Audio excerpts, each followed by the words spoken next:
గంగమ్మ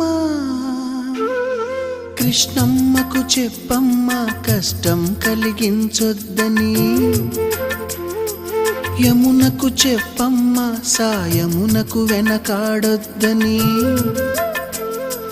గోదారికి కావేరికి ఏటికి సెలయేటికి కురిసేటి జడివానకి దూకే జలపాతానికి నీతో బుట్టులందరికీ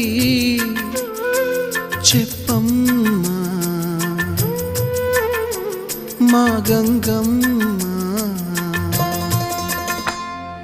జీవనదివిగా ఒక మోక్షనిధివిగా పండ్లు పూలు పసుపుల పారాణి రాణిగా